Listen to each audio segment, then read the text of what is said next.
Lem shot me a text. It was funny, and he said he got the sample, opened it up, and he said he immediately thought of cinnamon honey bun.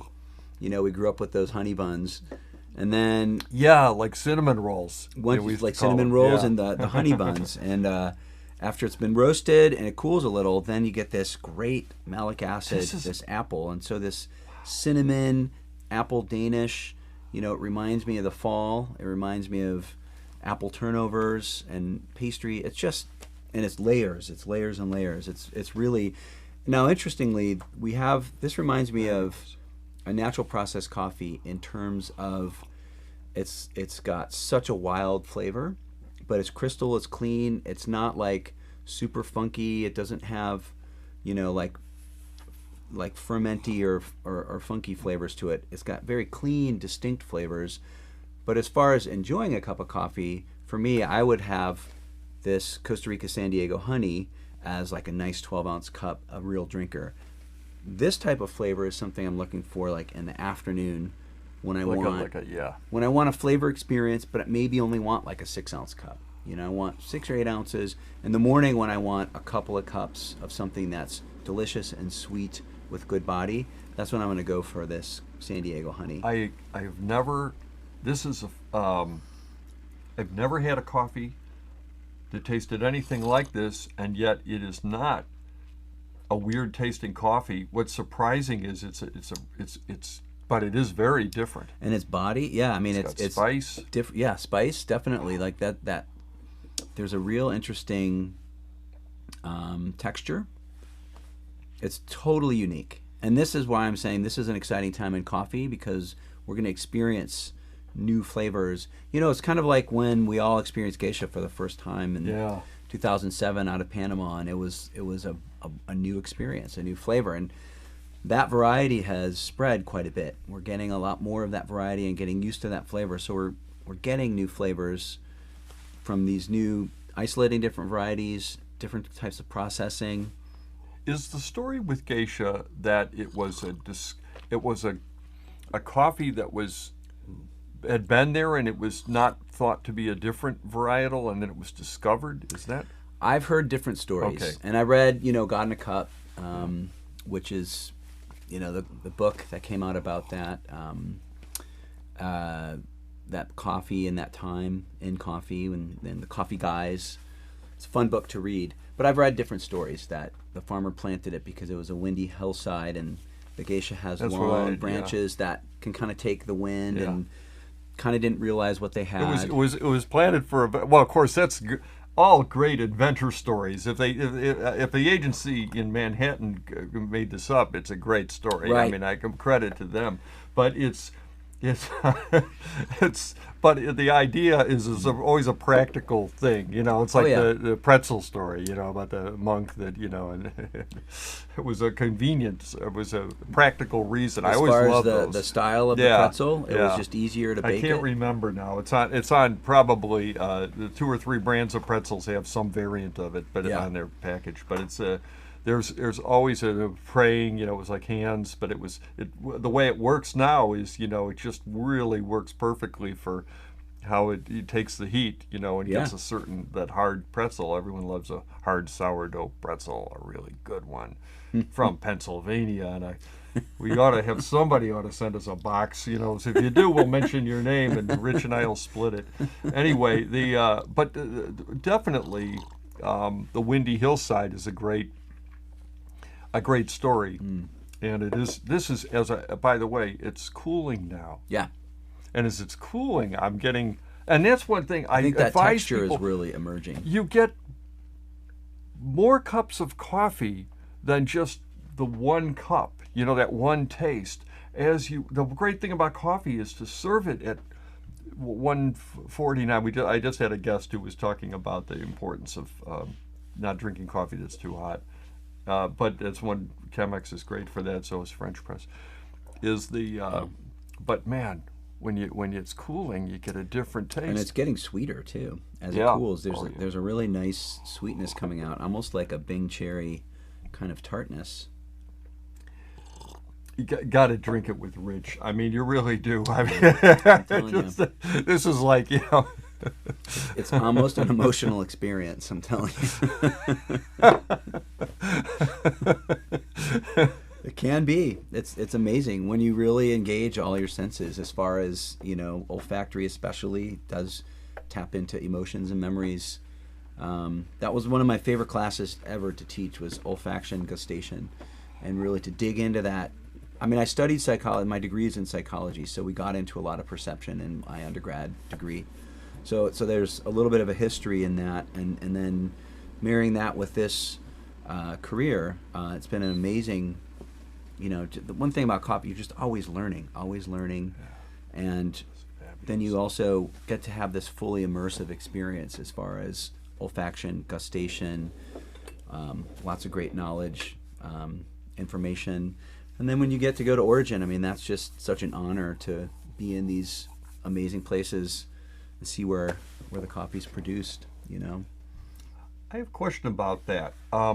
In Origin, one of the differences I found when I went to Origin that really fascinated me, and I mean, it really, to be honest, really affected me at first, was, I went there, and just like a typical tourist documentarian, I'm asking these questions to try to fish out these maudlin stories that I expected to get from farmers. Mm-hmm.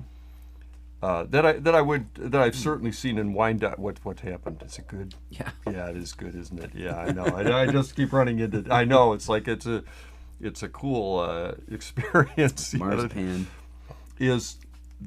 But I expected to get these really nice accolades about, my grandfather grew coffee, and his grandfather before, means a lot to our family. And I did not get that at all. I got a very, this is Guatemala, and I got how horrible the conditions were.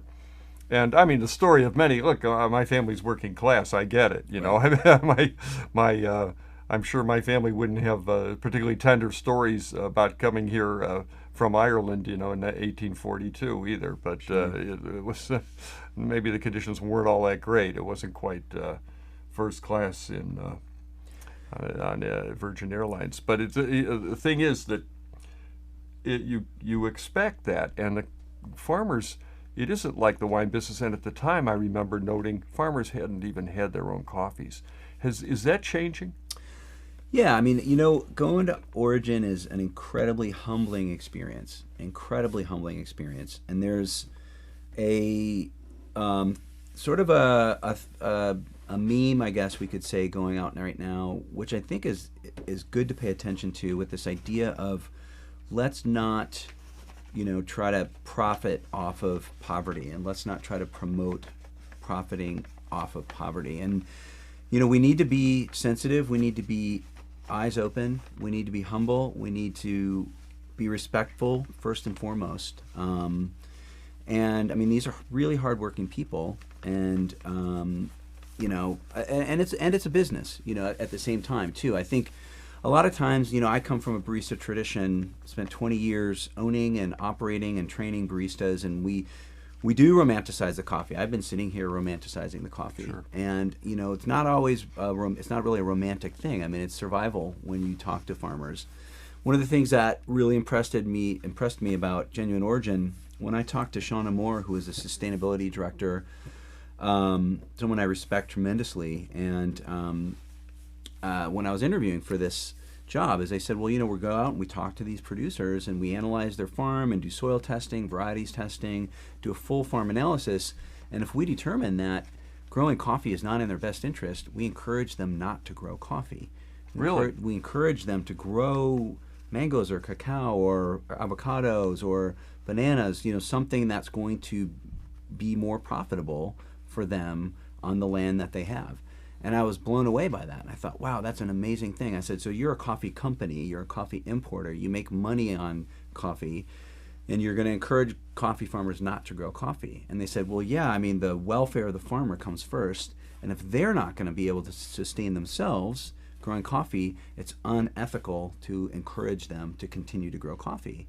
And I was so impressed by that. That's pretty enlightened. Yeah. Incredibly. Yeah, I was so impressed by that. And, unfortunately, that's happening more and more, because there are coffee farmers who are growing coffee 600 to 800 meters. It's getting harder to grow. That's not very high. You should be, 1,000 meters plus. Yeah, and so there's a lot of programs out there trying to work with farmers and really like.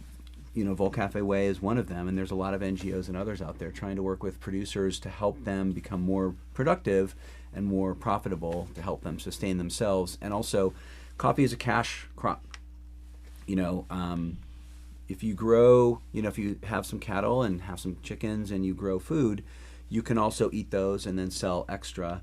Coffee is something that you grow for cash, and you need cash for fuel, for books, for shoes, for school. And for a lot of farmers, coffee is their only source of cash, and so it's a very important, cash crop. Well, that's the idea. They do, but it's not so it's not romanticized because it's survival. No, I understand and so that's also something that's also an eye-opening thing when you go and you do meet producers. You might have this romantic idea of the old Juan Valdez commercials and being really romantically, slowly picking a single cherry. And it's like, well, no, it's a business and it's survival. Did you meet the new Juan Valdez at SCA? I did not. I did. I had a brief, meet and greet with him, and it was he was very charming. Great. It's very hard for me because I do understand. I do know the origin of, but Juan Valdez. I keep urging the federation when I try to meet with them and try to convince them to do something else and stay out of the cafe business. But I keep trying to convince them to come to CoffeeCon and bring Juan Valdez, because they said, is it just a photo op alone? But I knew the performer that played him before, and he was a neat character. So my final sip. If you send that Cremex over here, I'll actually start working. My final sip was apple turnover with creme fraiche. That was just This is remarkable. And I have a request from our QC manager, Siobhan, in Irvington. She said, I want you guys, when we told her we sold it out, she said to the sales team, I need a bag from everybody who bought it. She's like, I have to taste what everybody does with this. Oh, really? Yeah, sort of joking, but also I know what she's saying. She's like, this coffee is so incredible. It will be really fun to see what roasters do with it, because you might have a Loring, you might have a Diedrich, you might have a Civets, you might have a Java Master, you might have a Renegade. There's all these different roasting styles and technologies, and while it is an application of heat and time, on an axis, there's a lot of things you can do with these coffees. So, and since this coffee has so much going on, it would be fun to get a collection of all the different styles of roasting, but then also have fun with flavors and try all these different brewing techniques too, just to see what we can get out of this coffee. And that's part of that's our part. I feel like as a consumer enthusiast, that's really my role. It is what's great about coffee to me, and this is where it differs from alcohol-based beverages that I also admire, like beer, craft beer, and good wine, is being able to affect it by brewing it right and making that final, again, honoring everybody else's hard work up till that point, and just doing my job and getting it brewed correctly. Yeah. And that's where 80% of coffee in the U.S. is consumed at home. And I can imagine, I've had enough roasters say to me they cringe when they think of their coffee, especially if they pre-grind it for someone, and things like that. I understand, it's controls that you realize it's not your baby anymore. Yeah.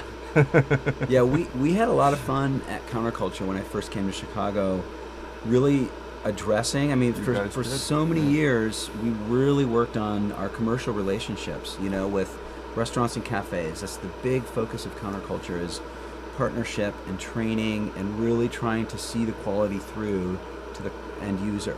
And And I look at that model and what counterculture's done since I've left, and the expansion that they've done is, it's remarkable. But we also sort of started to address this idea of people making it at home and using technology, Right. making a lot of videos. We made a lot of fun videos with Peter making iced coffee at his house in California, and Meister making coffee, and really trying to elevate the game of people at home, and selling kits on our website of good grinders. I mean, it was funny when I owned a shop, and my partner Ty will remember this. We would have people come in and they'd say, "Yeah, I can never make the coffee taste as good at home as it tastes here." That's what. Yeah. And then people come in and say, "Okay, I saved up $300. I'm going to buy the best brewer I can get. What should I get?" And I would literally say to them, "You need to take that $300 and get a really great burr grinder. You can go to the mall, you can get one from, KitchenAid makes some good ones. You can get online, get a Barazza." And I said, "Come in tomorrow and I'll give you a brewer." And they're like, "Really?" And I said, "Yeah, just buy a good grinder." And they'd come in.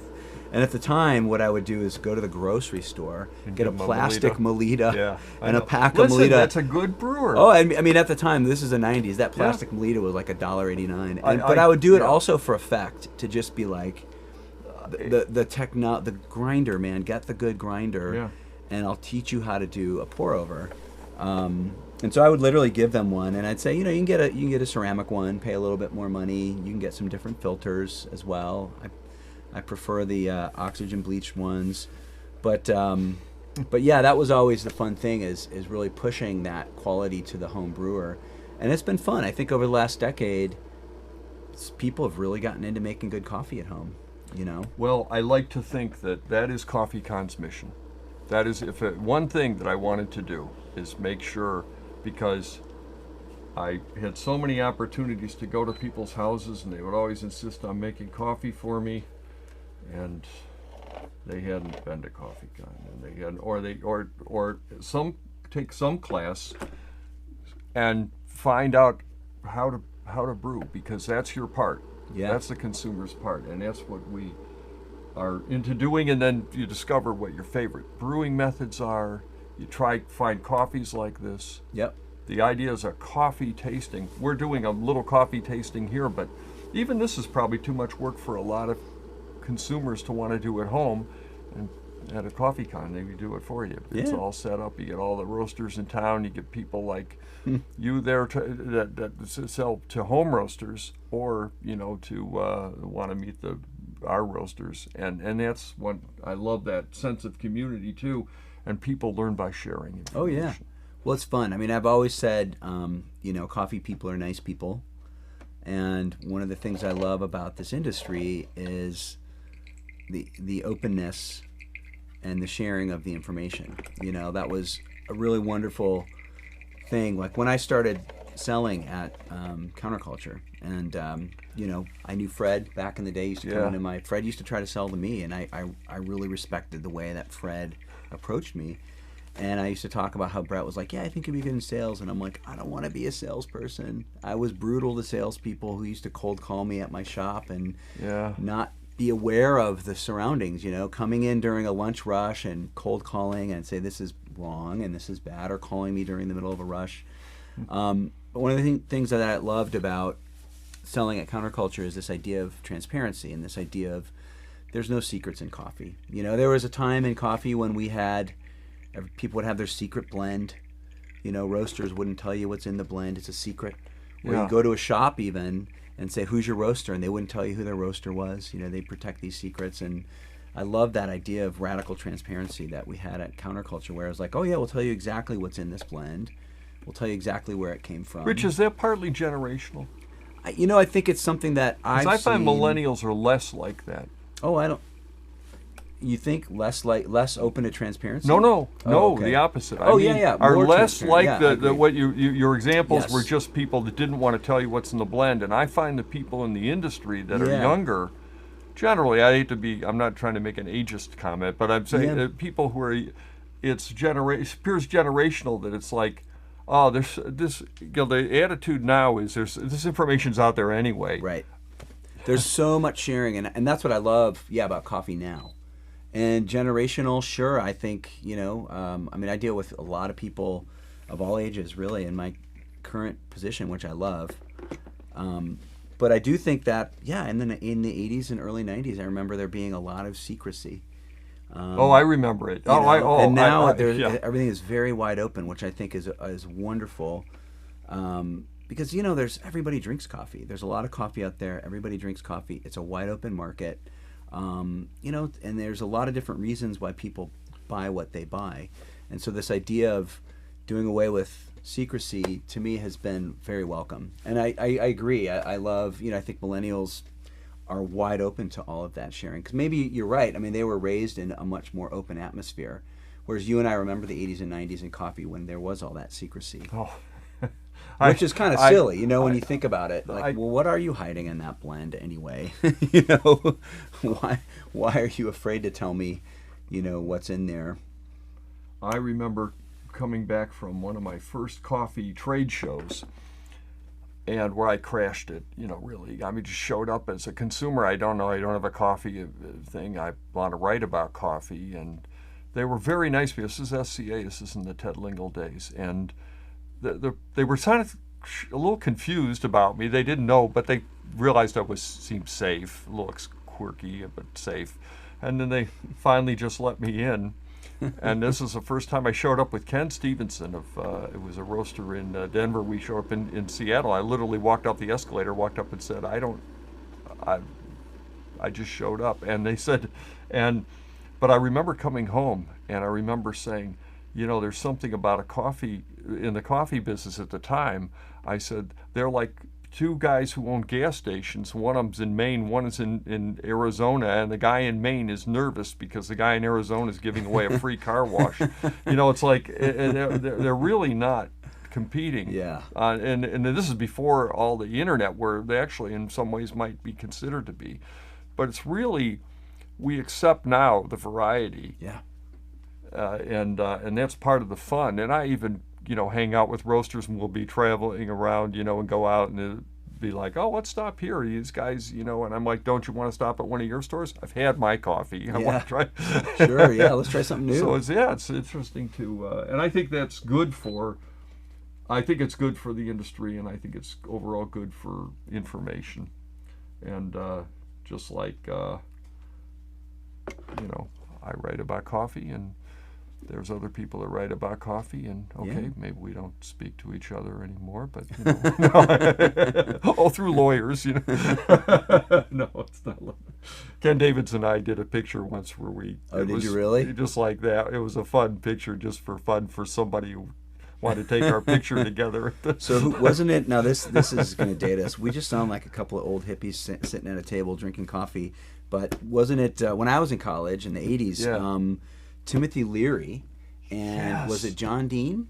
No, it wasn't John Dean. And maybe it was John Dean. Timothy Leary and John Dean. What a pair that would be. They They went on tour. Was it John Dean? Oh, really? But kind of a. It was one of the Nixon guys. No! I know who that is. In fact, I did a video with him. Yeah. Man, who is no? Who is he? It isn't. Is it John Dean? I want to say it.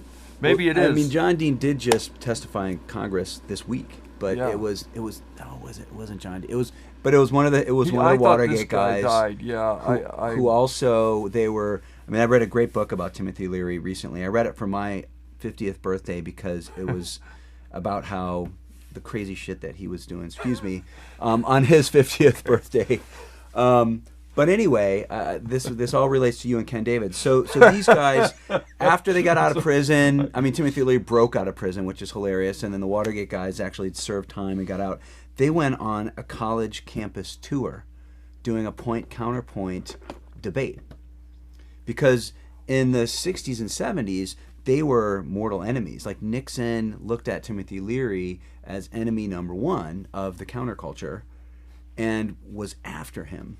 He put him in prison, and he escaped from prison, and he was an international, he was running around hanging out with the Black Panthers. I mean, Timothy Leary's story is incredible. But these guys, by the time the 80s came, Nixon had been forgiven, and those guys are all out of prison. They just made money going around campuses doing this funny, almost theatrical debate. And that would be fun for you and Ken Davids to do something I- like that. And I would- I had it actually would be fun. proposed that to a tea friend of mine to say it'd be fun to do this fun like coffee versus tea, more of an educational but kind of funny point counterpoint. You know, here's why coffee's better. Here's why tea's better. But I love coffee and tea. But it'd be fun to just get information about our products out there a little bit. You know. I think it's a great idea, and I think we'll, you know, Ken does all our cupping seminars now. Oh, great! And really he's a legend. Well, he's a legend, and he's also and I tell people that too. I'm like, you know, this is somebody you gotta go see because he's really not. I mean, literally written the book, but he's the one that in many ways, and I read his books before, way many years before I read mine. So you would say that mine are some sort of weak distillation of what I learned from Ken Davids. But I definitely think that when Ken writes about coffee, there is a passion. He to me is the prototypical coffee enthusiast. And really, you know, he had a cafe, a Beat Cafe in San Francisco, in the Bay Area. Wow. And Ken was, he wrote another book too that's kind of infamous. It's not a coffee book. It's like some sort of trippy, you know, kind of wandering, you know, the kind of thing, gonzo journalism type book, I think. And I've never found it. I've never read it, but it should be in your library. It should be in my library, but you know, I'm waiting to run into a copy. And actually, now that you mention it, I ought to look and see if I can find it on the internet, meaning somewhere like Amazon or one of the other retailers. Why give them a plug? I mean, they never. You know. But definitely think that. Let me give you this last cup here, and wow, this is the yellow this is Catuai. too much. I'm having too good a time. I hope Yeah, you know. I don't know if anybody's still watching, but I'm really enjoying being with you and doing this. Let's see. So again, this is from Beneficio San Diego, single farm lot, single variety lot. It's the kind of thing that we're trying to bring in from Costa Rica again, with a lot of specificity, a lot of transparency, and a lot of just unique flavor profiles. Man, this is very different, very back to a traditional coffee aroma. Yep. I mean, these other two were wildly different because of the processing. You know, this is a classic washed process from, again, I've been to this mill and I've seen their processes. It's really remarkable. When we were there with a bunch of roasters, and we went to one of the farms that we work with and saw them harvesting and sort of followed them take their truck down to a collection area where the really big trucks come, and then they weigh it out in quintals and they log it all, and then it goes into the back of the big truck, and then we followed the big truck to the mill where there's a line of trucks, and then there's this massive river of coffee. So I love imagining this tributaries that go into this big river, and then they process it all together, and then they had this massive indoor, it's one of the biggest indoor spaces I've ever seen, where they had beautiful patios that they were drying the coffee on, and it was all indoors. And you know, you walk into the space and it's such a big indoor space, you almost get vertigo because hundreds and hundreds of yards long, you know, just massive space. And where they're drying the coffee, just really great controls there, and incredible place to be, to see. And again, it's this one of the oldest mills with also one of the most high tech, with their biodigester and all the different things they have going on there. Would you say this is well, not only the smell, but now that I'm tasting it, is also the most traditional? This to me is a quintessential Costa Rican coffee. I agree. Yeah. For me, it's much less fruity than these are, but it's got that classic sweetness. Yeah, there's something about it. But a sweetness like to me in the realm of like nougat or caramel chocolate, whereas the sweetness here is more like fresh fruit and concentrated fruit sugars like dried fruit. This is more of caramelized sugars, but also just like you said, classic Costa Rican coffee, daily drinker.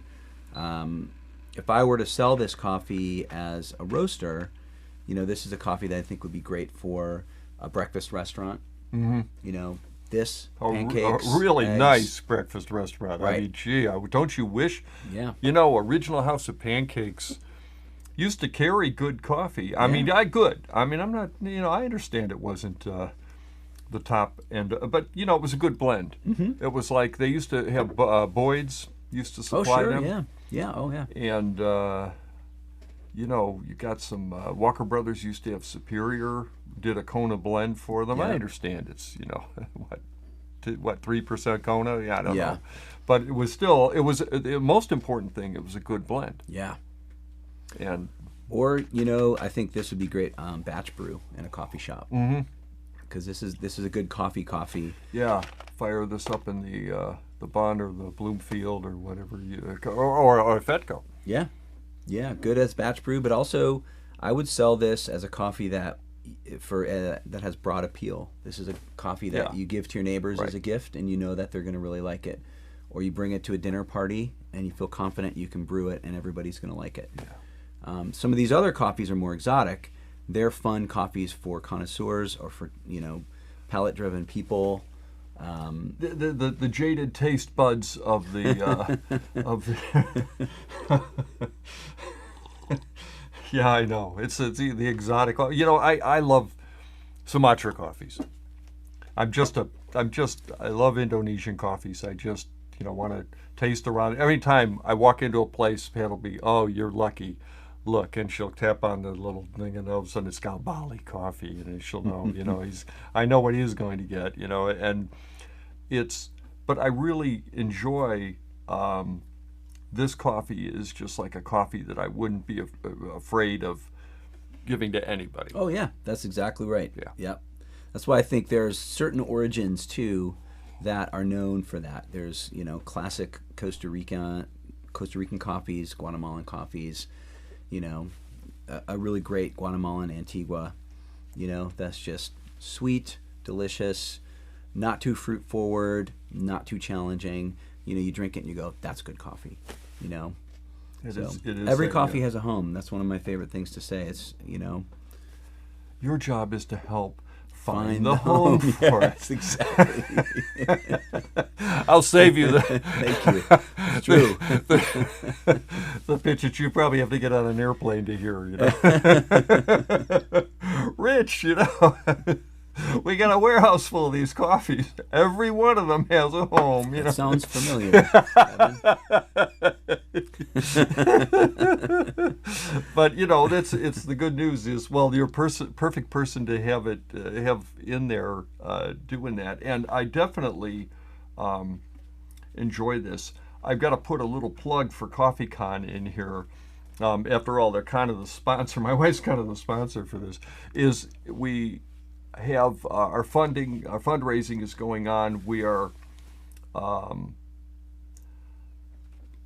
Let me take a moment and say why I'm doing the fundraising. I'm doing the fundraising because we really need people like you in the audience who are enthusiasts to become partners and in effect shareholders in CoffeeCon. I don't know if I'm using. I want to be careful if I'm using a word that all of a sudden my lawyer's going to call me up and Sid, and he's going to say, Kevin, no, don't say shareholders. All right, but I don't know what it is, but we need a donation because it will really keep it focused on consumers. The consumer is the most important thing about CoffeeCon. It's not a trade show. I'm not trying to compete with SEM. Not trying to compete with the Allegra shows. They're great for their audience. For Coffee Fest, we just did clips at Coffee Fest. I love Coffee Fest for its purpose. If someone calls me and says, "Should I come to CoffeeCon? I'm going to open a cafe." I'm like, actually, no. I mean, you're welcome to come there and discover what it is you love about coffee that's making you want to open a cafe and make it your business, because I know enough cafe owners to know that they really got to be into it. You got to love being there because you're going to be there a lot. But no, we're not going to have bagging machines. We're not going to have cash register software, employee management tools, all the things that you need to be in business. We're the opposite of that. We're all the fun. Just trust me. If you went to school with me, you'd already know I'm incapable of doing things that are just being responsible. I have to do things that are fun. If it's fun, ask my wife. If it's fun, he does it. That's the criteria. If we can make it fun, Kevin will join in. Just like the nun who I taught me in the first grade wrote home to my parents. Kevin is failing to live up to his potential unless it's a fun activity. So it's her responsibility to make it more fun. And well, that's what. Thank you, Rich. I needed you as an advocate at that time. I have a feeling you come from the same school. Potentially. But CoffeeCon is fun, and we're really trying to get off on the right track here, and I really want the consumers. If I had two people show an interest in buying it who had other trade shows, and in one case they said, well, I said, would you want me to stay on? And they said, well, yeah, because if my people ran it, it would be a trade show in 6 months. And I get it, but I also think, well, why not just have it be, let's see. And meanwhile, you can vote for your cities too. You can vote. We've got Chicago, Seattle, New York, L.A., Tampa, and Atlanta, I believe, are on there. You'll have to check. I think those are the cities that we have options of. And there'll be a chance to vote, have a chance to decide. Tell us where we want CoffeeCon. I'm certainly committed to doing 3 shows next year. And I would love to have you make an impact and also communicate, because I do really feel like this should be a group effort, and I think I want it to be beholden to you. Plus, in effect, if you're already committed, believe me, the exhibitors will climb on board. They're there because they want to meet you. So anyway, that pitch out of the way. It's been a pleasure to have Rich. It's been great with you. This is... It's always fun drinking coffee with you, Kevin, and talking coffee. We could go for hours, as we do. Yeah, they're just going to shut the cameras off in a couple of seconds, and Michael's just going to close up shop and leave enough lights on so that we can stumble out of here. Thank you. All right, thank you.